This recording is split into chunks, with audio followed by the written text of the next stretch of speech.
Là, on va parler de Carl Jung. OK?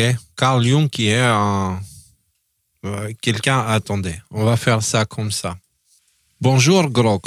Je cherche des informations à propos de Carl Jung. Que peux-tu me dire sur lui en essayant de faire court? Bonjour. Carl Jung était un psychiatre et psychologue suisse, connu pour avoir fondé la psychologie analytique. Il a développé des concepts comme l'inconscient collectif, les archétypes et l'introversion-extroversion. Voilà.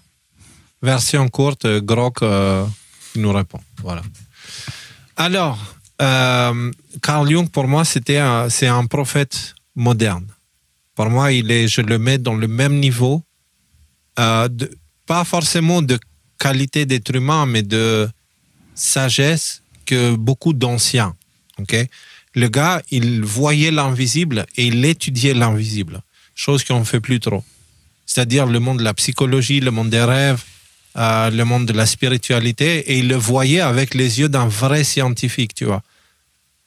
Pas de quelqu'un qui veut croire, mais de quelqu'un qui cherche à comprendre. C'est pas pareil, c'est pas le même processus. Et donc, Carl Jung avait parlé du désert de l'âme.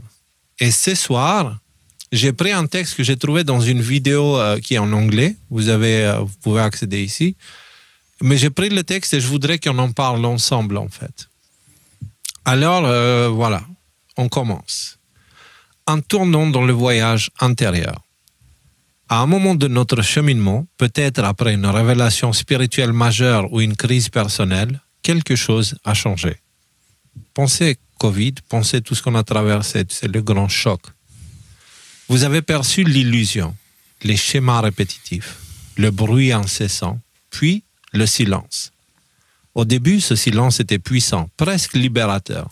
Mais peu à peu, le sens de votre existence s'est évanoui. Pas d'un coup, pas de manière spectaculaire, mais doucement. Comme si votre âme avait baissé le volume de la vie et oublié de le remonter. Vous avez cessé de courir après les choses. Vous avez cessé de vous en soucier. Pas par négligence, mais dans un soupir existentiel discret. Une question a commencé à murmurer en vous, de plus en plus fort. Pourquoi me sens-je si engourdi maintenant que je vois la vérité? Non, c'était pas une question, Grok. Je te parle plus, là.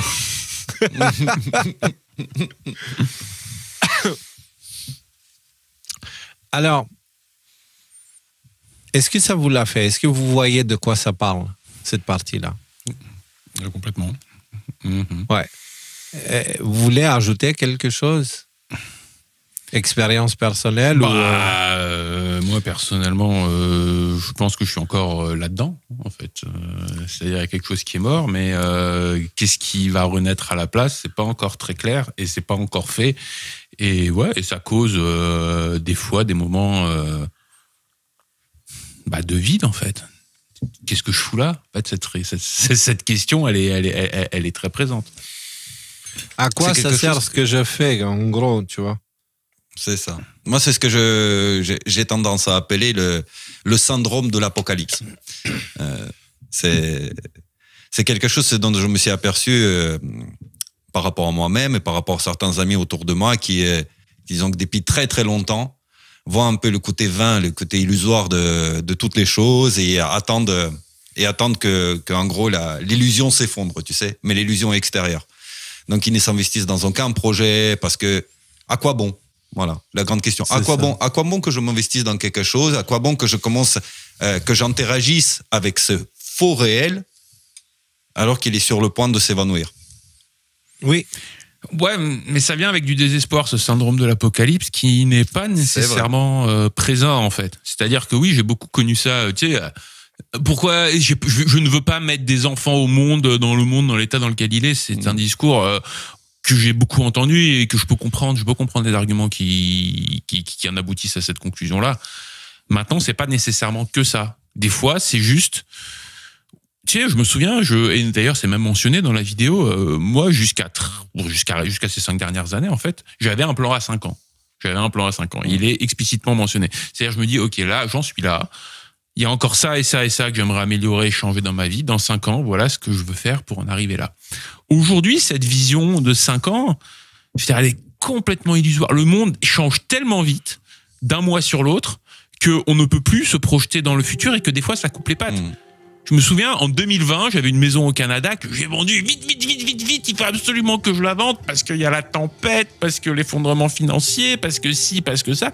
Du coup, maintenant, voilà, moi, mon échelle de prévision, Projection. Elle est à 2 semaines. Ouais, mon échelle de projection, il est à 2 semaines. Je sais pas qu'est-ce qui va se passer dans 2 semaines. C'est parfait. Et c'est les gars, vous vous rappelez combien de temps on fait des plans pour combien de temps? C'est genre, Léo, tu feras quoi dans 2 mois? Moi, je sais pas ce que je ferai demain. Encore moi dans 2 mois. C'est un très bon signe en fait. C'est un signe d'un gros lâcher prise. Tu vois, la volonté de vouloir contrôler le futur, il s'en va en fait. Et on est plutôt en mode réaction. Mais justement, c'est ça le sujet de ce soir. Mais j'ai mis cette musique parce que cette chanson, elle parle justement de tout ça. Elle parle justement de cette étape entre deux. Tu vois, le silence. La chanson, elle s'appelle Silence. Voilà. Et maintenant, on va parler du paradoxe de l'éveil. C'est très bien, les gars. Avec votre expérience personnelle, vous enrichissez ce texte-là qui est déjà bien dense. Et vous avez tout dit. Moi, je n'ai pas besoin d'ajouter. Moi aussi, je suis en plein dedans. Je sais qui je ne suis pas. Je cherche à comprendre qui je suis. Tu vois? Mais je sais qui je ne suis pas. Et du coup, il y a cette étape intermédiaire que vous décrivez si bien. Je n'ai pas besoin d'en ajouter. Juste, qui je ne suis pas ou qui je ne suis plus. Qui je ne suis plus. Nuance Qui je ne suis plus. Voilà. Qu'est-ce que du coup, qui est Léo, tu vois? Qui est Léo? Ce que je pensais avant n'est pas la même chose qu'aujourd'hui. Et donc maintenant, c'est la phase, c'est l'exploration l'exploration du soi, quoi. Ouais, mais ça vient avec un effet secondaire assez chiant. Et justement, c'est le sujet.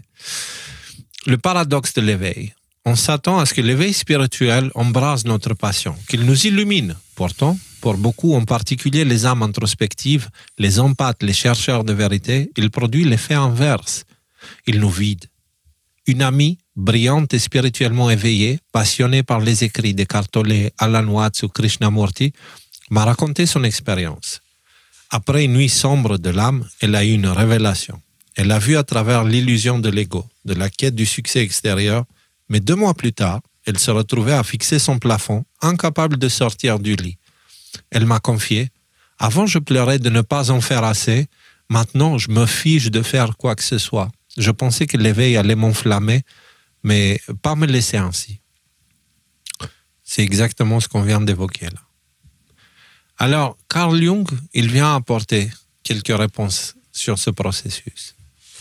Carl Jung, père de la psychologie analytique, avait déjà pressenti ce brouillard post-éveil. Carl Jung est aussi celui qui inspire Jordan Peterson.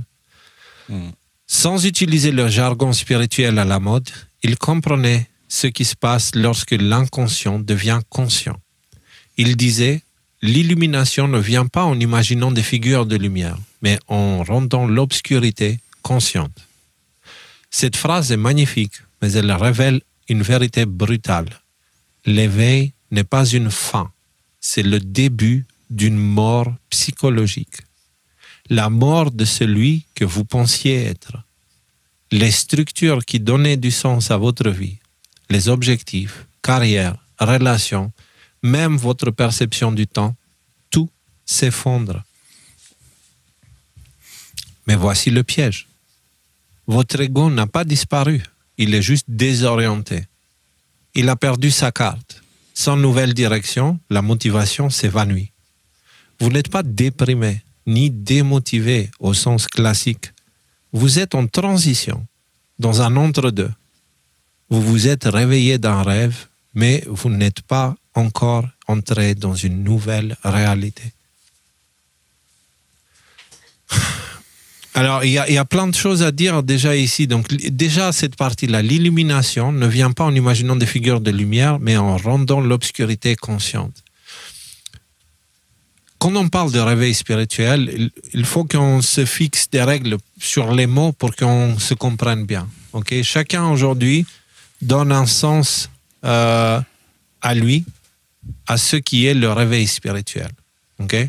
Ah, j'ai compris que le gouvernement est corrompu, alors je suis réveillé spirituellement. Oula, non. Ah, j'ai compris que l'OTAN, c'est celui qui fait les guerres. Du coup, je suis éveillé. Oula, là, là, là. Non, non, non, pas du tout. Ah, j'ai compris que Trump est celui qui est en train de régler les problèmes du monde et emmener la paix dans le monde. Du coup, je suis réveillé. Fou, non, encore moi. Non, non, non, pas du tout. C'est pas par là que ça se passe. Le réveil spirituel, c'est de prendre conscience de qui on est, comment on fonctionne. On vit dans un monde où, même pour une souris d'ordinateur, il y a un manuel. Le truc, il a 2 boutons dessus et ils font un manuel. Tu vois? Si vous voulez appuyer le bouton gauche, appuyez gauche. Si vous voulez appuyer le bouton droite, appuyez droite. Voilà le manuel. Okay? Mais l'index sur le bouton gauche, s'il vous plaît. Mais nous, humains, est-ce que vous savez qu'aujourd'hui, poser la question, c'est quoi la vie? On te prend pour un fou. Et qu'est-ce que je fous là? On te prend pour un fou. Mais si on n'a pas les réponses à ces questions, on ne sait pas qui on est. Si la vie est un jeu, on ne connaît pas les règles, inévitablement, on va perdre le jeu si on ne connaît pas les règles. Parce que, je vous assure, il y en a qui connaissent les règles et qui profitent de notre ignorance pour se servir de nous. Et là-dessus, j'ai envie d'ajouter quelque chose. Il y a aussi des gens qui ont conscience de tous ces phénomènes qu'on est en train de décrire et qui se font, voilà, enfin, on va dire, c'est un nouveau appareil mercantile qui est construit là-dessus, notamment au niveau spirituel. Moi, ce que j'aime beaucoup dans ce texte qui est décrit, c'est qu'on te parle, voilà, d'une mort particulière. On te pointe du doigt que ça va pas être agréable. Or, et je vois beaucoup ça par le biais de ma femme, notamment. Je pense que les femmes sont peut-être, dans une certaine mesure, plus sensibles à ce phénomène. Mais il y a tout un business, toute une économie qui est faite sur, on va dire, vas-y, il faut vibrer différemment, tu peux matérialiser tout ce que tu veux dans l'univers. Et si jamais tu le fais, bah, tu vas voir tout ce que tu veux, tu vas l'avoir. Et si jamais t'es pas heureuse dans ta vie, en fait, ou t'es pas heureux dans ta vie, c'est de ta faute, c'est parce que tu fais mal les choses et tout ça. Donc, en fait, on a la pas spirituel, parce qu'effectivement il y a de plus en plus de gens qui sentent qu'il y a quelque chose qui est en train de se passer, et on donne des réponses faciles, des réponses placebo pour te vendre des cristaux et des bouquins de développement personnel et des choses comme ça, qui au final ne vont pas t'aider et vont contribuer à t'enfoncer encore plus profondément dans ce truc-là. Attends, je suis en train de me réveiller, mais en fait je suis malheureux comme une pierre et je suis dépressif. Ouais. Qu'est-ce qui se passe? Qu'est-ce que je fais mal?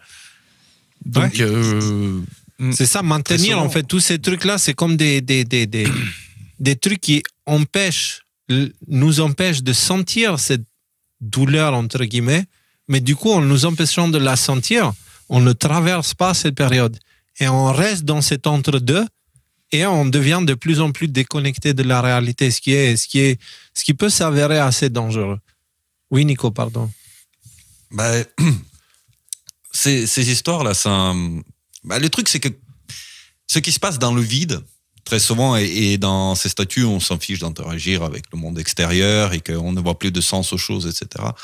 C'est que ce qui change profondément, c'est que la recherche du sens, où est-ce qu'elle se passe? On cherchait le sens dans le monde extérieur, maintenant il faut chercher le sens quelque part où on ne l'a jamais cherché. Et c'est à l'intérieur de nous-mêmes. Et là, c'est cet vaste royaume obscur comme la pièce noire, tu sais, qu'on ouvre le soir et on n'y voit rien. Et là, il y a cette panique. Et à côté, il y a cette horloge, tu sais, à côté de toi, qui dans le silence, le bruit des aiguilles qui fait clac, clac, clac, clac. Et ça fout une angoisse. Ça fout une angoisse. Et rien que pour ne plus l'entendre, on est prêt à courir à gauche, à droite, comme un poulet sans tête. Tu sais, cette expression-là. Et on se met à courir comme un poulet sans tête à la recherche du sens. Oui, mais regarde, l'illumination ne vient pas en imaginant des figures de lumière, mais en rendant l'obscurité consciente. Qu'est-ce que l'obscurité? C'est l'inconnu, c'est ce qu'on ne sait pas. Et vous savez, qu'est-ce qui est le plus inconnu dans le monde? La nature humaine. C'est la chose qu'on connaît le moins, qu'on comprend le moins. On peut parler longuement sur le corps, ok? Mais les spécialistes du corps, ils ne savent pas le guérir. Les spécialistes du corps ne savent pas le guérir. De l'esprit. Parce que sinon, il n'y aurait plus de maladie. Et les spécialistes de l'esprit, ils ne savent pas guérir l'esprit. C'est pour ça qu'il y a plus de gens avec des problèmes psychologiques aujourd'hui qu'il n'y en a jamais eu dans l'histoire de l'humanité. Si la psychologie fonctionnait, il y aurait moins. Vous comprenez ce que je veux dire, c'est que tu as quand même un Carl Jung dont on est en train de parler et qui met en avant un certain nombre de points qui sont super intéressants. Le truc, c'est que, peut-être que c'est une digression, mais la société occidentale, psychologiquement, est basée sur les écrits de Freud, qu'on considère comme un mec génial. Il n'est jamais remis en question. Un type comme Freud n'est jamais remis en question. Faut écouter un peu ce qu'il dit. En fait, on a tous envie de tuer notre père et de faire l'amour avec notre mère pour après rentrer dans l'utérus de notre sœur. Enfin, excusez-moi, mais est-ce que je suis le seul à trouver que c'est des conneries qui n'ont absolument aucun sens? Disons que dit comme ça, oui, c'est absolument des conneries. Après, Carl Jung, c'est-à-dire que c'est quelqu'un qui a travaillé beaucoup avec Freud et quelqu'un qui... Il parle de la partie obscure en nous. Voilà. Cette partie que notre ego, justement, refuse de voir et refuse d'accepter son existence. Tu comprends? C'est ça, en fait. Le véritable réveil spirituel, c'est ça. C'est ce que j'essaye de dire depuis le début. Et vous ajoutez des éléments à chaque fois, c'est super, mais ce que je veux dire en très peu de mots, c'est le véritable réveil spirituel consiste à comprendre qu'il existe une façon de fonctionner qui est saine pour le corps, pour l'esprit et pour l'âme, et de comprendre que la façon qu'on utilise aujourd'hui, elle n'est pas forcément saine parce qu'on a été formaté par un monde, et donc du coup commencer à chercher comment on fonctionne nous-mêmes, mais de se voir nous-mêmes à travers nos yeux et avec notre prisme, en nous regardant nous-mêmes comme on voit les autres. Parce qu'il y a un phénomène psychologique qu'on n'aborde jamais assez, c'est le principe du juge. Le principe du juge. Pourquoi dans la Bible, il te dit ne juge pas l'autre parce que tu seras jugé? C'est parce que le principe du juge, c'est un principe. Et même si nous, on pense qu'on juge différemment les autres que nous-mêmes, en réalité, non. C'est le même principe. Donc, la façon qu'on juge les autres, c'est la même qu'on se juge nous-mêmes. Donc, attention, va mollo avec les autres, parce que si tu les pointes trop du doigt, ces doigts vont se retourner vers toi, mais depuis l'intérieur. Et là, tu ne sais pas quoi faire. Tu vois, il y a ce genre de principe tout bête qu'on ne comprend même pas, en fait. Qu'on ne sait même pas qu'ils existent et qu'ils fonctionnent de cette façon-là. Et donc, toutes ces choses-là sont dans l'obscurité pour l'humain. Et le réveil spirituel, c'est d'éclairer ces choses-là. Ça veut dire quoi? De les voir. De voir qu'elles sont là, qu'il y a des mécanismes subconscients qui dirigent nos vies et qui décident 99% du temps à notre place. Et qu'on ne sait même pas comment on a programmé ce subconscient-là. Est-ce que c'est nous-mêmes qui l'avons programmé ou pas? Tu vois? Et donc, c'est ça le véritable éveil spirituel, et c'est pour ça que quand on prend conscience, on voit le subconscient et on se vide parce qu'on commence à voir les choses. Et on commence à voir leur vanité, à quel point elles servent à rien, tu vois. Et donc, il y a toute la structure. Ouais. Il y a un sujet qui, j'ai trouvé, n'est pas spécialement abordé dans la vidéo, mais que maintenant qu'on en parle, et notamment avec les mots qu'on utilise et que tu viens d'utiliser, Léo, qui est clairement parallèle à ce sujet-là, c'est tout ce qui est l'occulte, dont on a beaucoup parlé dans d'autres émissions. Parce que tous ces sujets-là, tous ces sujets-là où, quand tu parles de cette obscurité, en fait, cette obscurité, c'est le savoir qu'on n'apprend pas à l'école, qu'on n'apprend pas à la télévision, qu'on n'apprend pas dans la culture. Donc c'est un savoir qui, si jamais, pour toi, des seules sources d'information, c'est l'école, l'actualité, la culture, comme c'est le cas des gens, les piles bleues, les normistes, t'appelles ça comme tu veux, et même beaucoup de nous aussi, tu n'as jamais accès à ce truc-là. Et c'est pour ça qu'on appelle ça. Mais ces connaissances que tu pointes du doigt, elles sont connues de toute éternité. Il n'y a rien de nouveau sous le soleil. Ces choses-là, ça fait des milliers d'années qu'on les connaît. Et incidemment, les gens dont le il dont on parle souvent, c'est-à-dire les marionnettistes, les gens qui contrôlent la planète, eux sont souvent connectés à des sociétés occultes dont un des sujets principaux de conversation et d'études, c'est ce savoir occulte qu'on nous présente comme ah bah non mais ça c'est des bénibilités, ça c'est de la spiritualité, c'est des trucs de bonne femme, ça, tu vois. Et si tu veux savoir truc un peu plus loin, quand je cherchais à propos des documents, le NSC 10.2 de la CIA qui disait depuis 1946 ou je sais plus quand, 48, que les États-Unis peuvent entrer dans d'autres pays pour une ingérence et puis manipuler les élections, blablabla, tout ça. En fait, dans cette même période-là, je suis tombé sur des documents et d'autres déclassifications à propos des différentes niveaux sujets d'études. Ok? Que, en fait, eux-mêmes, ils décident quel sujet d'étude va dans quelle section. Et en fait, toutes les études sur la conscience, ils les ont classées dans non souhaitable, c'est pas bien, c'est pas une bonne chose, c'est sectaire, c'est pour les religieux, c'est pour machin truc. Et donc, du coup, en réalité, ce qui se passait, c'est qu'en disant ça, concrètement, leurs études passaient en souterrain. C'est-à-dire qu'eux-mêmes, ils faisaient des études, mais qu'ils ne partageaient pas avec le monde. Tu vois ce que je veux dire? Ça donc, si aujourd'hui, il n'y a pas... Si aujourd'hui, il n'y a... dont on parlait... Voilà.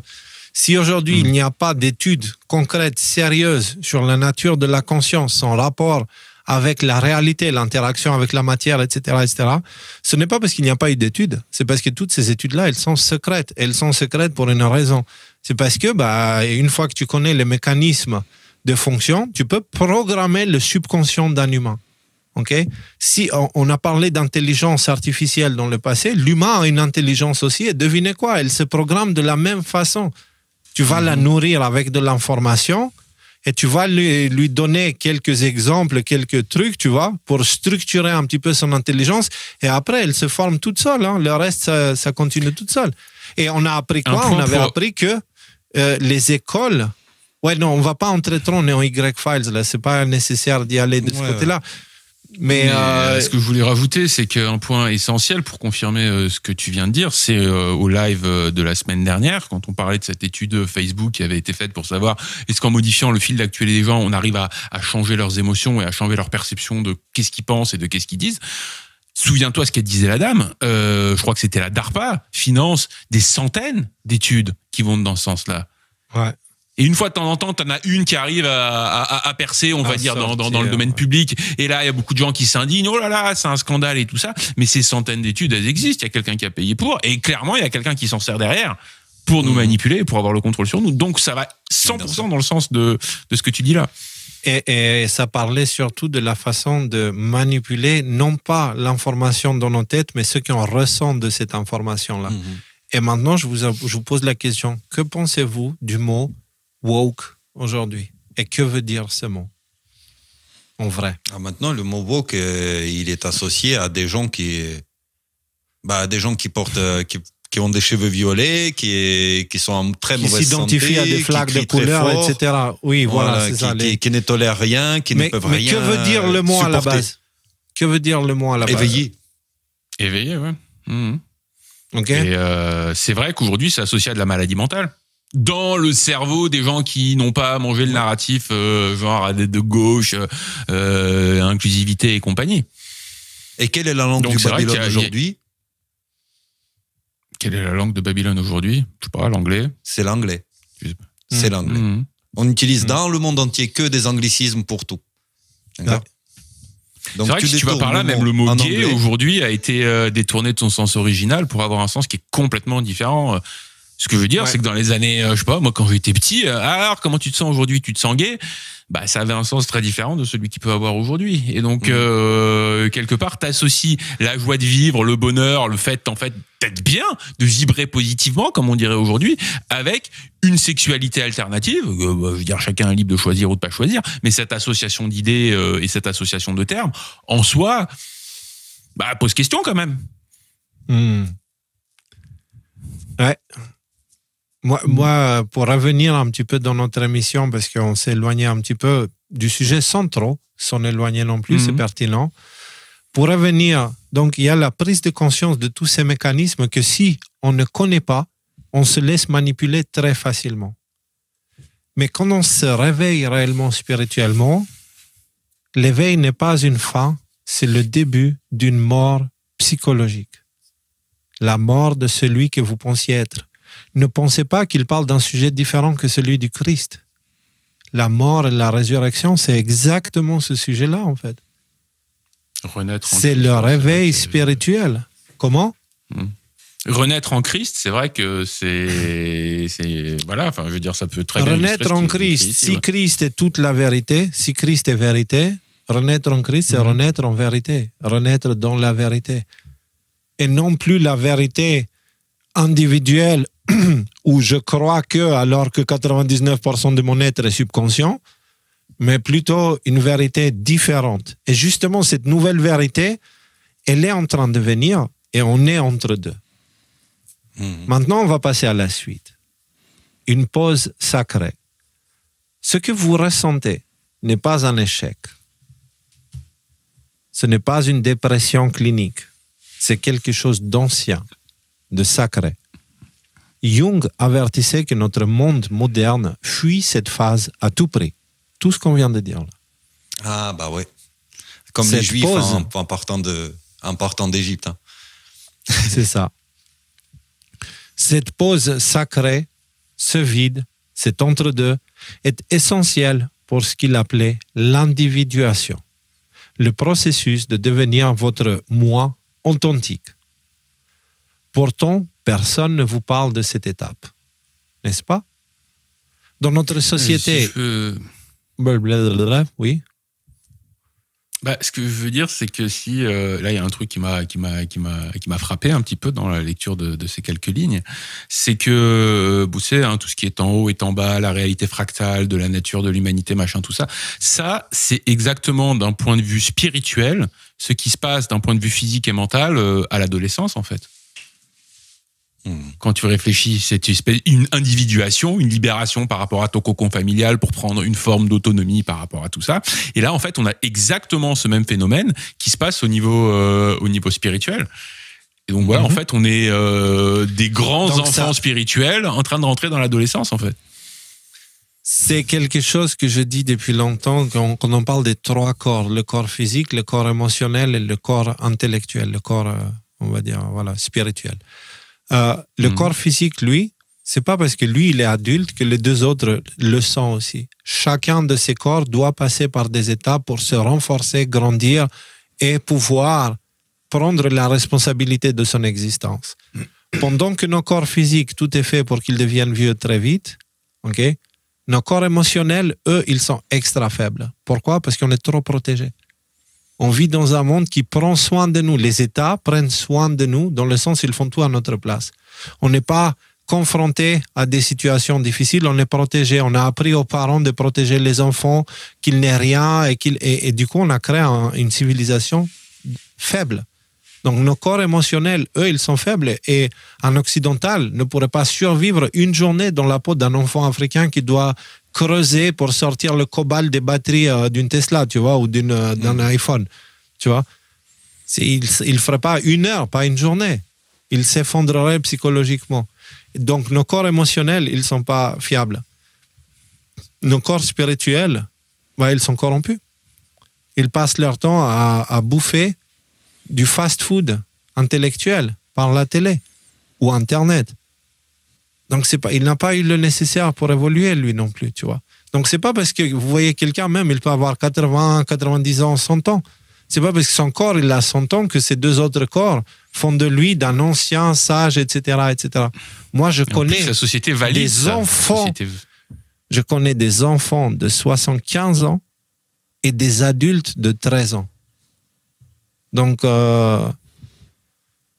oui, Rudy, pardon. Ce que je voulais dire, c'est que en plus, la société valide que physiquement, je veux dire, il y a quand même, faut pas faire de sport. Dès qu'il y a un effort à faire, t'inquiète, il y a une petite pilule pour le prendre. Qu'au niveau émotionnel, si jamais il y a quelque chose qui t'agresse émotionnellement, c'est certainement pas à toi de prendre la responsabilité de ta réaction émotionnelle, mais c'est aux autres de faire le nécessaire pour que tu te sentes dans un safe space et que tu te sentes pas agressé émotionnellement. Et spirituellement, en fait, on te dit juste, ça n'existe pas. L'esprit n'existe pas. L'esprit est un accident de la matière. Tu te poses des questions sur les mystères du monde, de l'univers, de ton existence, de ce que tu fous là. Tu te prends la tête, va plutôt te mettre devant devant Netflix parce que de toute façon tout ça c'est des bêtises pour des gens faibles qui ont besoin de la béquille de la religion et de Dieu pour arriver à s'en sortir dans un monde qui est de plus en plus animal. Donc voilà, tout ça c'est validé par une société, quoi. Réfléchis un petit peu à ce qu'il disait Paul aux gens qui venaient autour de lui, qui voulaient parler des textes, etc. Paul leur disait, mais vous êtes encore au stade où vous buvez du lait. Qu'est-ce qu'il voulait dire? C'était des adultes. Hein. Qu'est-ce qu'il leur disait? Il leur disait que leur corps spirituel et corps émotionnel, ils étaient comme ça. Des bébés qui suçaient leur pouce. Même si leur corps physique était dans un état adulte, ils n'avaient aucune force émotionnelle ou intellectuelle. Et il leur disait, ça, c'est pas pour vous. Ça, c'est de la nourriture solide. Allez boire du lait, vous. Tu vois? Et ça devient clair quand on voit les choses comme ça. Je continue pour pas qu'on se perde. Cette pause sacrée, ce vide, cet entre-deux est essentiel pour ce qu'il appelait l'individuation, c'est-à-dire le processus de devenir votre soi authentique. Pourtant, personne ne vous parle de cette étape. Dans notre société hyper productive, ce silence est souvent mal interprété comme de la paresse. Cette pause comme une paralysie. Vous vous jugez et ce jugement bloque l'énergie que votre âme cherche à faire remonter. Jung avait un terme pour cette pause psychologique. Enantiodromia, le processus par lequel les choses basculent vers leur opposé. C'est du grec. C'est enandion, c'est l'opposé, et dromia, ça vient du mot dromos, qui est le chemin, la route. Lors de l'éveil, votre pendulum intérieur passe de l'effort effréné dicté par l'ego à une immobilité guidée par l'âme. Vous passez de « je dois tout faire » à « pourquoi faire quoi que ce soit ?» Ce basculement est sacré. C'est ainsi que l'équilibre se restaure. Parce que c'est là où on commence à se former nous-mêmes, en fait. Donc, ce qu'on est maintenant qu'on parle de ça, maintenant j'aimerais vous rappeler des 2 derniers épisodes de la série Révélation dans notre autre média ADNM.live. Celui où on fait l'émission là. Bon, bref. C'était par rapport à quoi? C'était par rapport à l'IA, c'était par rapport à Internet, c'était par rapport au superordinateur. Et on a parlé beaucoup de notre rapport avec la technologie, donc la toile, qui est Internet, et l'araignée qui a construit la toile. Vous vous rappelez de tout ça? Et maintenant, j'ai dit quoi? J'ai dit, on est dépendant. Les gars, moi-même, je suis dépendant, je remarque, aux écrans et tout ça. J'ai besoin d'aller regarder, il y a ce truc-là, et il y a tout un processus chimique dans le cerveau qui fait qu'on réclame. C'est à chaque fois qu'on voit une information, notre cerveau nous récompense. Dès que le cerveau pense avoir compris quelque chose, il déclenche un truc de satisfaction, ok? Imaginez ça comme un micro-orgasme, ok? Et maintenant, imaginez avec les vidéos short, avec les tweets, avec Telegram et tout ça, qu'on a tout le temps des petites informations qui passent du coq à l'âne, qui vont dans tous les sens, et que notre cerveau reçoit ces micro-orgasmes tout le temps, ça, à un moment donné, en fait, ça devient tellement fort qu'il s'anesthésie complètement, ça devient douloureux. Et on devient dépendant de ça, et on n'a jamais le temps d'aller dans ce silence sacré. Et du coup, peut-être que cette histoire de téléphone, etc., il faut qu'on le prenne vraiment en compte, notre relation avec les réseaux sociaux, notre relation avec Internet, parce que peut-être que ces choses-là sont des choses qui bloquent l'évolution spirituelle et nous maintiennent dans cet état de paralysie. Ça bloque notre volonté. Ça bloque notre volonté dans son sens le plus sacré. Tu comprends ce que je veux dire? J'ai envie. Puisque ça nous envoie des tas de croyances, des tas d'excuses et des tas de stimulations pour nous amener quelque part. Distraction. Oui, distraction. Pour nous amener quelque part vers la satisfaction. Mais au final, on s'y perd. On s'y perd. Et qu'est-ce qui est Dieu? Dieu en soi, c'est quoi? Et si on doit s'unir avec lui? C'est la volonté d'une force d'agir. Et d'ailleurs, je sais pas si... Un des aspects. Un des aspects. Que Dieu est que ça, c'est quand même... Mais c'est quand même très vaste, déjà. S'il y a une volonté qui a une capacité d'agir, de faire les choses, c'est gigantesque. C'est déjà gigantesque. Et là, cette semaine, justement, parce qu'on parle de ça, on parle de ces distractions, etc., j'ai lu une chose intéressante que, pour l'instant, j'ai pas mis en pratique parce que je l'ai pas mis en pratique, et voilà. Et vous le prenez comme vous voulez. J'ai lu brièvement un travail d'un certain William James, qui parle justement de ça. Et c'est un comportementaliste et qui parle de la volonté. Vous allez voir, c'est assez intéressant et contre-intuitif. Il dit, pour développer sa volonté, il faut consacrer un certain temps, tous les jours, à faire quelque chose qui n'a aucun sens. Mais qu'on le fait. Et lui, il prend l'exemple, tu vas voir. Lui, il prend l'exemple, c'est à réfléchir. Moi, je réfléchis dessus, je n'ai pas tiré encore de conclusion, mais il y a quelque chose là-dedans. Il dit, lui, il prend l'exemple, vous prenez un paquet d'allumettes, et tous les jours, pendant 5 minutes, à peine, vous le prenez, vous l'ouvrez, vous sortez les allumettes une par une, vous les disposez, et après, une par une, vous les remettez dedans. Et ça, vous le faites pendant 5 minutes. Après cet exercice, vous prenez une feuille de papier et vous mettez tout ce qui vous empêchait d'aller au bout de votre mission. Tu vois, par exemple, je pensais à passer, il fallait que je passe un appel, il faudrait que je débande à la porte, et machin, etc. Je voulais faire ci, je voulais faire ça. Et ça, il demande de le faire pendant 1 semaine. Et il a dit qu'au bout d'1 semaine, vous aurez travaillé votre volonté et vous aurez fait le portrait de votre vous obscur. Celui que vous voulez pas voir. Votre vous feignant. Ça vous permet de le connaître, de le reconnaître et donc pouvoir l'intégrer. C'est intéressant. C'est une façon de mettre la lumière vers ça, ouais. C'est intéressant. Moi, ce que j'aime dans ce que tu proposes, alors je l'ai pas testé, effectivement, il faudrait savoir si faire l'exercice apporte ou apporte pas quelque chose. Je suis pas capable de répondre à cette question, mais en tout cas, ce que j'aime, c'est que voilà, c'est une to-do list, c'est très concret. Parce que moi, souvent, la question que je me pose quand on te dit il est nécessaire d'aller mettre de la lumière dans ta propre obscurité, comment on fait concrètement? Qu'est-ce que ça veut dire mettre de la lumière dans sa propre obscurité? Ce que je veux dire, c'est que souvent, les discours spirituels, et peut-être même les nôtres aussi qu'on tient là, s'arrêtent à ces choses-là. Mettre de la lumière dans sa propre obscurité, je sais...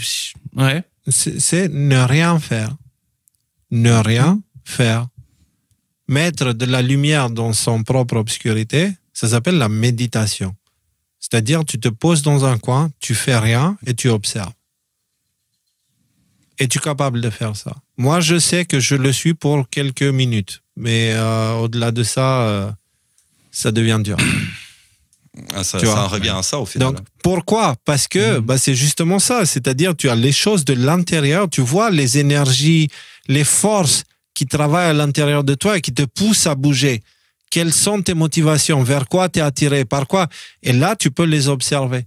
Et tu peux les observer et tu peux les noter. Tu peux voir, comme Nicolas a dit avec cette méthode, faire le profil, en fait, de ton côté obscur. C'est ça, tourner la lumière vers l'intérieur.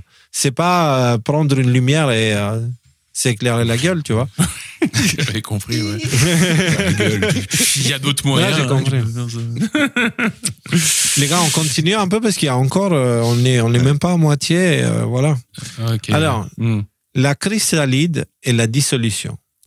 Dans les mythes et les enseignements anciens, c'est la phase de l'ermite, la mort avant la renaissance. Tadam! C'est le moment où la chenille se dissout en une soupe informe dans son cocon. Ni papillon, ni chenille, juste un chaos liquide. Et oui, ce chaos ne produit rien. Il ne court pas, il ne s'agite pas, il se dissout. L'ego panique face à cette dissolution, réclamant action, identité, direction. Mais l'âme murmure, lâche prise, je construis quelque chose de plus profond. La spiritualité moderne omet souvent cette partie difficile. Elle prône de suivre sa joie ou de vibrer haut. Mais Jung dirait que contourner l'obscurité, c'est passer à côté du trésor. L'intégration de l'ombre, faire face aux parties refoulées et inconfortables de vous-même, est essentielle pour devenir entier. Ce vide sacré que vous ressentez est l'espace où l'inconscient peut enfin émerger. Vous ne sombrez pas, vous métabolisez. Maintenant, Rudy, tu comprends pourquoi ma vignette, elle n'était pas aussi feignante que ça? Tu comprends la chrysalide? Oui, il n'y a pas de problème. Voilà. Par rapport à ça, parce qu'il y a beaucoup de choses qui sont dites là-dedans que j'ai déjà abordées, parce qu'effectivement, ça vient d'une vidéo que j'avais vue, donc je sais un petit peu de quoi ça parle. Donc, je vous ai déjà parlé de l'adolescence, je ne vais pas revenir là-dessus. Maintenant, il y a un parallèle, moi, qui me paraît très évident aussi. C'est le chemin du Christ, en fait, en quelque sorte. C'est-à-dire que cette mort de l'âme, c'est le moment, les 3 jours qu'il passe dans sa caverne, mort, en fait. Avant sa résurrection personnelle, il y a, je sais pas, peut-être que je dis des bêtises, mais moi, il y a cette métaphore, ce parallèle me paraît évident, en fait, entre ce qu'il a vécu, lui, comment il est passé de son côté humain, de chair, à son côté glorieux divin. et lumineux, et divin. Et entre les deux, voilà, c'était un morceau de viande qui était en train de se décomposer. Ouais, quelque part de se décomposer, qui était en train, en tout cas, de se reposer dans une caverne. Et voilà, et moi, c'est ça que ça m'évoque. Le chemin du Christ était une représentation du chemin individuel que chacun doit parcourir pour son éveil spirituel à lui. C'est-à-dire que le Christ a posé les actes sur la matière en faisant ces choses-là réellement pour avoir un exemple historique écrit quelque part, tu vois, dans la mémoire globale commune, de à quoi ressemble le chemin individuel vers la perfection, vers le véritable éveil. Excuse-moi, il y a plein de choses qui me passent par là. Qu'est-ce qui te dit le Christ toute la journée? Prends ta croix et suis-moi. C'est ça. Et quand lui, il prend sa croix, il est en train de se faire flageller, de devoir porter une croix, là, tu sais, les 12 stations du Christ, la passion du Christ et compagnie. Après, il y a beaucoup de souffrance dans ce passage-là. Bon, qui est une souffrance exacte. Parce que j'ai envie de passer. Je suis encore là ou... Non, qui a été censuré par le deep state spirituel. Ok, voilà. Mais ce que je veux dire, c'est qu'il nous dit prends ta croix. On passe par la souffrance. En tout cas, il est symbolisé qu'il y a de la souffrance avant d'arriver à cet état de mort momentanée qui précède encore cet état de renaissance. Et en tout cas, la souffrance. Ces 5 dernières années, la souffrance mentale, émotionnelle, spirituelle, on essaie de nous l'imposer. Il y a eu beaucoup d'éléments de souffrance. Alors, est-ce que... Ouais, vas-y. C'est là une phrase que quelqu'un m'a dit, quelqu'un de très sage que j'admire. Il m'a dit, au moment venu, n'oublie pas ce que Yeshua a fait sur la croix.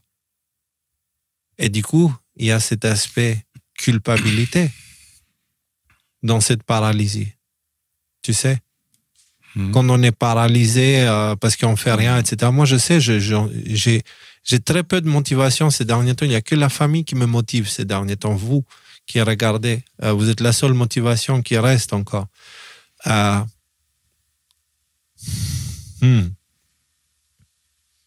Ouais. Passons sur autre chose. Oui. Ouais. Le Christ aussi, il a dit à chaque jour suffit sa peine. Tu vois. Ça veut dire quoi? Ça veut dire quoi? Qu'est-ce que tu penses? Ça veut dire vivre le moment présent. Est-ce que tu veux essayer? Vas-y. Non, mais ce qui est entre tes mains, c'est l'aujourd'hui et le maintenant.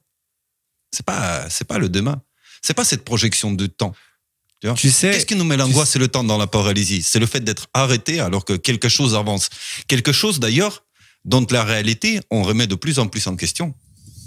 Le temps. Et d'ailleurs, pour aller dans le sens où tu vas, mais c'est tellement brillant en fait. Qu'est-ce qui fait peur dans la paralysie? C'est pas le fait d'être paralysé. C'est la question qu'on se pose, mais est-ce que ça va durer toute la vie? Ouais. Quand est-ce que c'est fini? C'est ça que vous vous posez. Oui, ça, il y a ces questions-là, mais moi, c'est surtout, mais putain, mais va faire. Fais quelque chose, tu sers à rien, t'es nul, etc. Et c'est pour ça que je vous parle de ce truc que le Christ a fait sur la croix avant d'entrer dans ce processus de mort, le désert de l'âme, c'est de dire pardon. Pardonne-le parce qu'il ne savait pas ce qu'il faisait. Donc, à ce moment-là, quand on commence à entrer dans notre véritable éveil spirituel, pas celui des réseaux sociaux, tu vois, le vrai, la première chose qu'on a tendance à faire, c'est avoir de la culpabilité par rapport à comment on s'est comporté jusqu'à là. Et du coup, on devient ennemi de nous-mêmes à ce moment-là. Parce qu'on se met à juger, ouais, mais regarde, t'as été con, ouais, mais t'as été nul, ouais, mais machin, puis regarde, maintenant t'as plus de motivation, tu sers à rien, tu fais rien, etc., etc. Et le Christ, il a dit, Père, pardonne-les, ils ne savent pas ce qu'ils font. On devrait faire ça aussi, parce que le Christ, c'est nous dans le futur. Et celui qui ne sait pas ce qu'il fait, c'est le nous qui est en train de mourir, en fait. C'est ça. Et je viens de faire le lien, là. C'est vraiment... Waouh. Alors, je reprends, les gars, parce que ça, c'est une phrase tellement belle, c'est un exemple tellement beau. Dans les mythes et les enseignements anciens, c'est la phase de l'ermite, la mort avant la renaissance. C'est le moment où la chenille se dissout en une soupe informe dans son cocon. Ni papillon, ni chenille, juste un chaos liquide.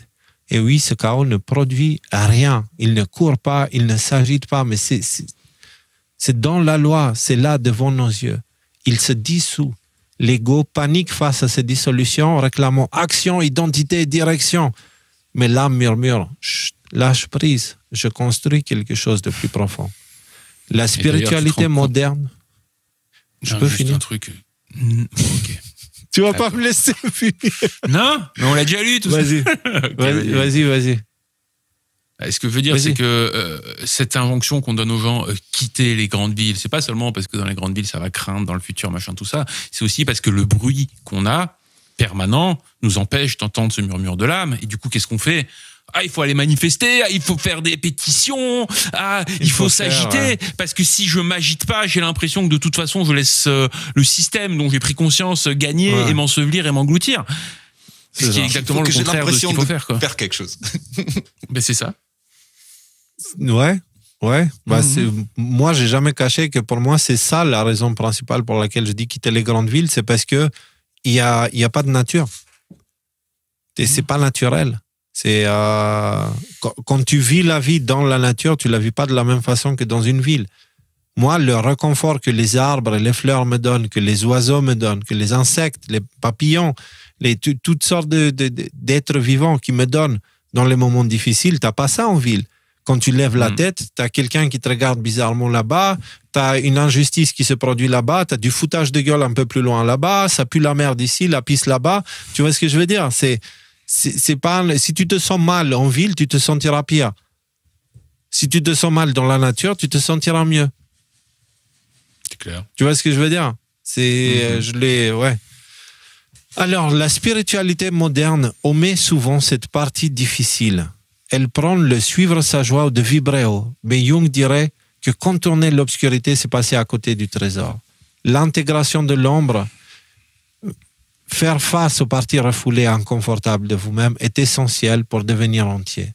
Ce vide sacré que vous ressentez est l'espace où l'inconscient peut enfin émerger. Vous ne sombrez pas, vous métabolisez. C'est le moment où la lumière s'allume. Et une nouvelle flamme commence. Et voici la beauté de ce processus. Lorsque vous cessez de résister au vide, quelque chose d'étrange se produit. La motivation revient, mais elle est différente. Elle n'est ni anxieuse, ni performative, ni dictée par la frénésie. C'est un mouvement guidé par l'âme, qui ressemble plus à un souvenir qu'à une chasse. Jung appelait cela l'émergence du soi, non pas comme un concept, mais comme une boussole intérieure, vivante. Vous avez traversé le vide, ressenti le silence, l'immobilité profonde. Maintenant, quelque chose de nouveau commence à s'éveiller en vous. Pas un éclair, pas un feu d'artifice, mais une traction douce intérieure. Pas pour retourner à votre ancienne vie, mais pour en construire une nouvelle. C'est ici que le soi commence à parler. Pas en mots, mais en intuition, en résonance, en ce que Jung appelait la vie symbolique. Il croyait qu'une fois l'ego soumis et l'inconscient intégrés, nous devenons capables de vivre depuis un lieu plus profond que la personnalité. La vie cesse d'être une question de survie pour devenir une quête de sens. Regardez ici les deux. Il croyait qu'une fois l'ego soumis, c'est Saint-Michel qui soumet le dragon. L'ego, tu vois. L'ego, c'est l'individu, qu'on le veuille ou non, dans cette existence, on passe par l'étape individuelle. Mais ça ne veut pas dire qu'on est ça. Mais le principe de l'individu, c'est l'ego. C'est le moi. Entre parenthèses, il dit pas l'ego détruit, il dit l'ego soumis. Et je pense que c'est soumis. Une notion qui est Saint-Michel n'a pas tué le dragon. Il a soumis. Et l'inconscient intégré, oui. Non, mais vas-y, excuse-moi, tu veux non, c'est un bon. truc à dire. C'est parce que je suis d'accord avec beaucoup de choses qui sont dites là-dedans, et je pense que dans une certaine mesure, j'ai commencé un petit peu cette étape qui est dans ma vie personnelle, qui est décrite ici. Maintenant, ce que je reproche à ce paragraphe, c'est qu'il donne peut-être l'impression qu'on avance en ligne droite. C'est-à-dire, ok, j'avance, ok, je passe par cette phase, ok, maintenant je sors de cette phase et c'est terminé. De moi, mon expérience, il y a une oscillation. Non, c'est pas ça qu'il a dit. Et il y a des... je pense que, en tout cas, c'est ça que je voudrais préciser. Pas un éclair, pas un feu d'artifice, mais une traction douce. Là, elle dit, lorsque vous cessez de résister au vide, quelque chose d'étrange se produit, la motivation revient, mais elle est différente. Elle n'est pas anxieuse, etc. C'est un mouvement guidé par l'âme qui ressemble plus à un souvenir qu'à une chasse. C'est comme ce une que je veux boussole pointer du doigt. intérieure. On peut retourner à la chenille, en fait. C'est ça, on oscille en fait. On oscille et des fois on a l'impression qu'on a un pied là-bas et qu'on dit ah ouais mais en fait je vois ce qu'il veut dire et je suis connecté à peut-être des choses qui sont profondes en moi et tout ça et que la semaine prochaine peut-être tu vas retourner dans cet état de vie d'avant et ça doit pas causer de la culpabilité parce que je pense que ça fait partie du processus nécessaire. C'est ça que je veux dire en fait. C'est-à-dire que ce chemin, à un moment donné, tu as l'impression que tu es bien avancé sur ce chemin, et peut-être que demain, tu auras l'impression que tu as fait 10 pas en arrière. Et de mon expérience personnelle, ça fait partie du jeu. L'essentiel, c'est que si jamais tu fais 10 pas en avant et 8 pas en arrière, au final, tu as quand même un petit peu avancé. Et c'est ce petit progrès. Mais en fait, il faut pas s'attendre à ce que, ah là là, j'étais comme si, maintenant je suis passé à l'étape d'après, et c'est terminé, je suis passé à l'après. C'est progressif. C'est progressif, c'est comme tout dans la vie. Je disais, quand tu fais de la muscu, c'est pas parce que tu as fait 3 fois des pompes que tu vas devenir comme ça, tu vois. C'est progressif. C'est tous les processus de transformation comme ça, ils sont comme celui de la chenille qui devient papillon.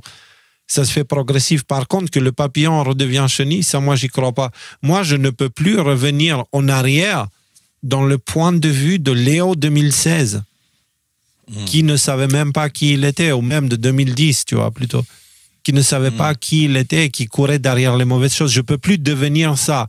Est-ce que je peux commettre des erreurs en étant ce nouveau Léo?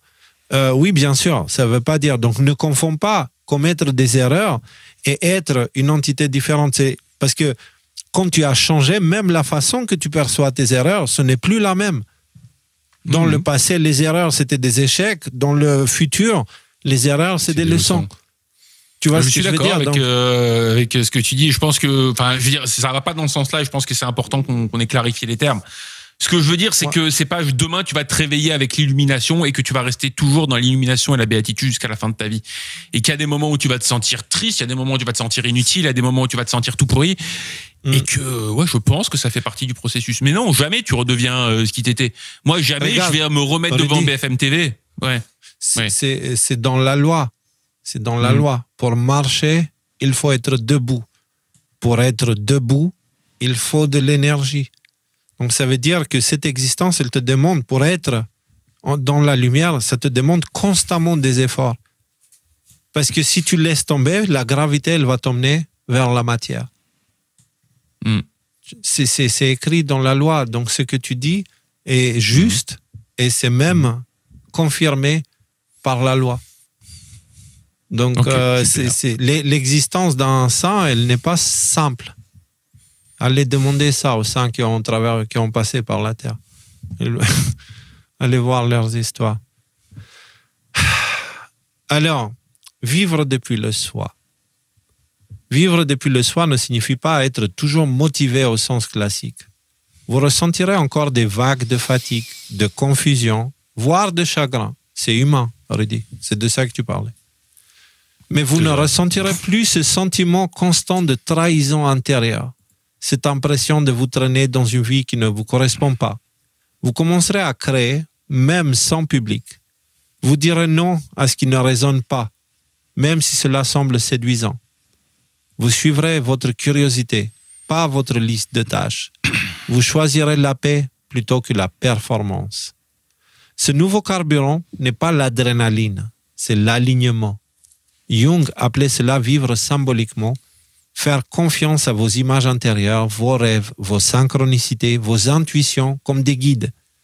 En pratique, cela peut être aussi simple que poser des questions différentes. Qu'est-ce qui m'appelle doucement au lieu de « que dois-je faire ?»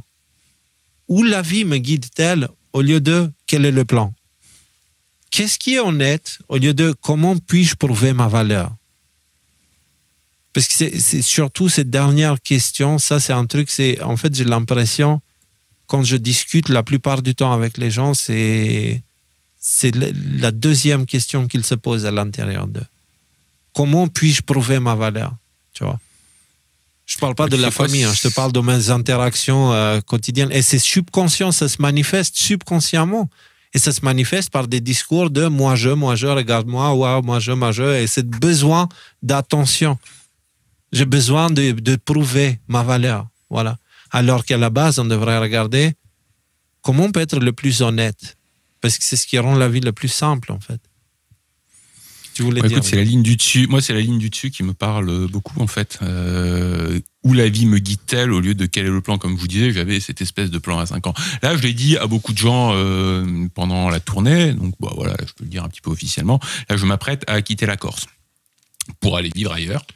Je vous en dirai un peu plus quand ce sera fait. Néanmoins, comment ça s'est fait, cette décision? En fait, cette année, là, chez moi, il y a eu une tempête, il y a eu de l'eau qui s'est infiltrée dans le toit. Il y a le toit qui m'est tombé dessus. Genre, il y a le plafond de mon salon qui est tombé. Donc, pendant tout le mois de novembre, on avait des bassines avec de l'eau qui goûtait, avec, bon, voilà, ça c'était chez moi. En gros, le signe que la vie m'envoyait, c'était, bon, bah là, il y a ma maison qui me tombe dessus. Et quand on a décidé d'aller bouger vers là où on va aller s'installer, donc on sait à peu près où c'est, là, il y a tout qui s'est ouvert. Il n'y avait pas d'appartement disponible et d'un coup d'un seul, pouf, il y a un appartement. Mais genre, j'ai demandé à mon pote, tiens, aide-moi à trouver un appart. Il n'y en a pas, des appartements disponibles. Et puis là, il y a quelqu'un, une vieille dame qui meurt, il y avait un appartement viager qui était disponible et tout ça. Ça s'est passé dans les 2 jours après que j'ai fait ma demande. Il n'y avait pas de place dans l'école pour mon fils, et puis d'un coup d'un seul, il y a quelqu'un qui est parti, puis il y avait une place dans l'école pour mon fils. Ce que je veux dire, c'est que moi, ce qui m'a donné le go pour aller là-bas, c'était de me dire, bon, bah voilà, d'un côté, il y a ma maison qui me tombe dessus ici, d'un autre côté, là, j'avance là-bas, j'ai juste demandé à Dieu, écoute, si c'est dans tes plans, ouvre-moi les portes. Et toutes les portes se sont ouvertes, tout s'est aligné, le chemin s'est pavé devant moi, en fait. Et c'est tellement simple de vivre la vie dans ces conditions-là, en fait.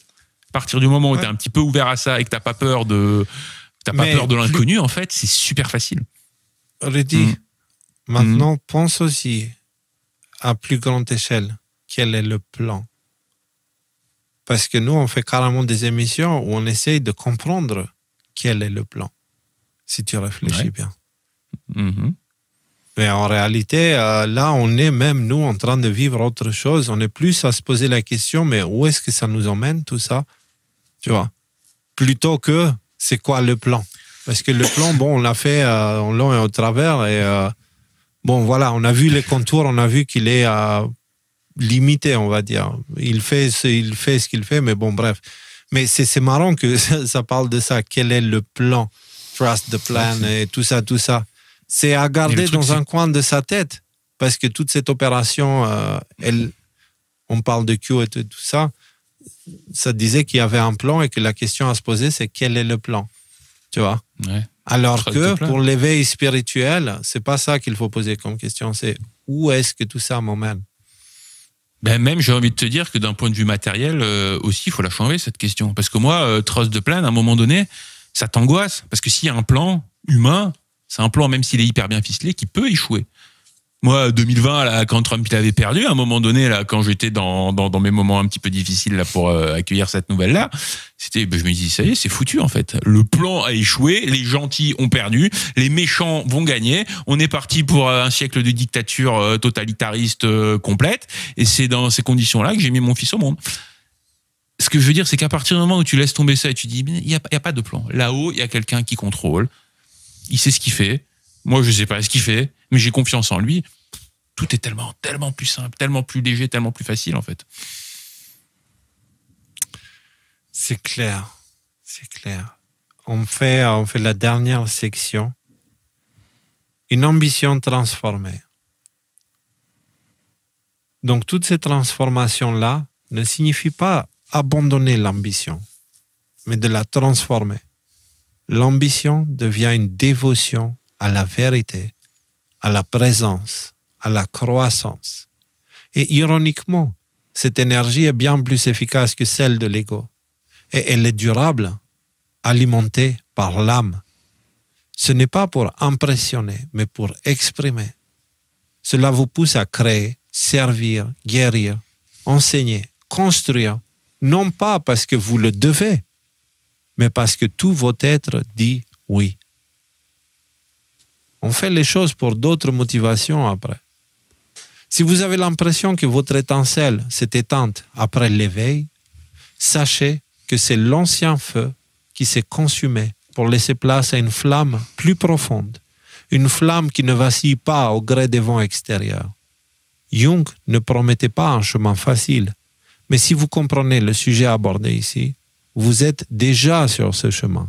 Il ne s'agit pas de retrouver votre ancienne motivation, mais d'en découvrir une nouvelle, ancrée dans la complétude, pas dans la performance. Ce n'est pas la fin de votre éveil, c'est le début de votre devenir. Voilà ce qu'y croyait Jung. Et maintenant, quand j'écoute ces mots-là, ça me rappelle un petit peu l'inévitabilité de ce passage pour nous tous, en fait.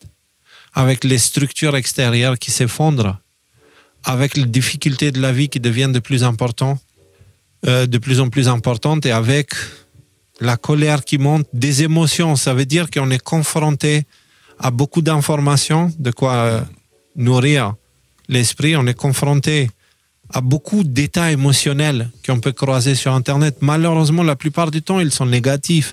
C'est pour ça que vraiment, je vous implore, cherchez des choses positives dans vos vies. Entourez-vous de ce qui est beau. Entourez-vous de ce qui emmène la joie, sans pour autant être aveugle aux problèmes du monde. Et prenez soin de votre prochain, évidemment.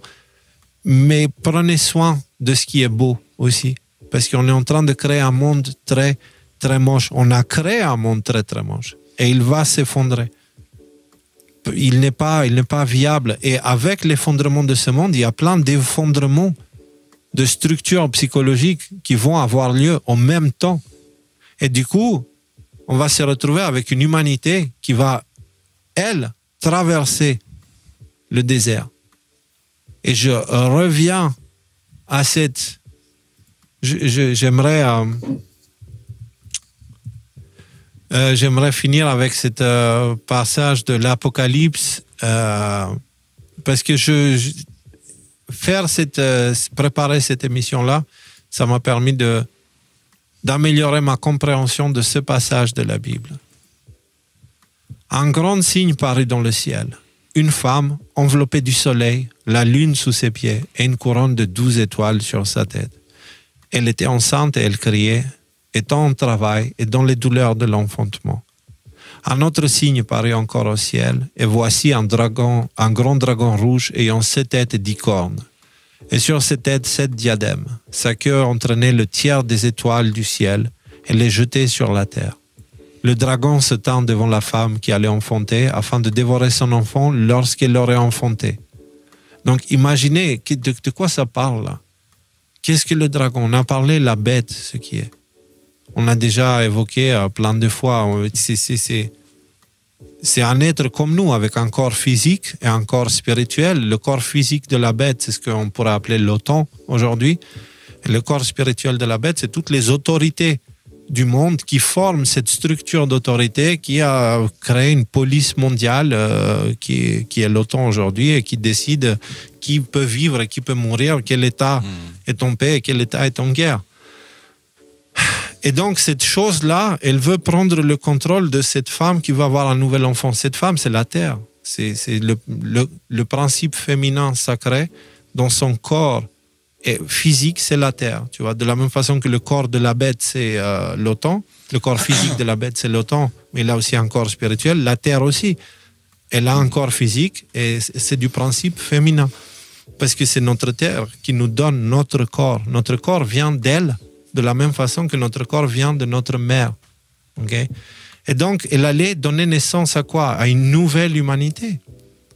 Mais cette nouvelle humanité, cette arrivée de nouvelle humanité, si elle arrive maintenant et que les éveils se font maintenant, ben, ce n'est pas possible, il y a trop de manipulation. Et donc, il dit quoi? Elle enfanta un fils qui doit paître sur toutes les nations avec une verge de fer, et son enfant fut enlevé vers Dieu et vers son trône, et la femme s'enfuit dans le désert, où elle avait un lieu préparé par Dieu afin qu'elle y fût nourrie pendant 1260 jours. La femme s'est enfuie dans le désert. Donc ça veut dire, moi, il y a un truc, il y a quelque chose. Le désert, pour moi, c'est l'état intermédiaire entre endormi et réveillé. Tu vois, entre humain matérialiste et humain réellement réveillé. Le vide. Ouais, le vide existentiel d'une certaine manière. Et le vide qui est aussi difficile, parce que vous l'avez, c'est toi qui l'as dit, Nico, ou je ne sais plus, toi, Rudy.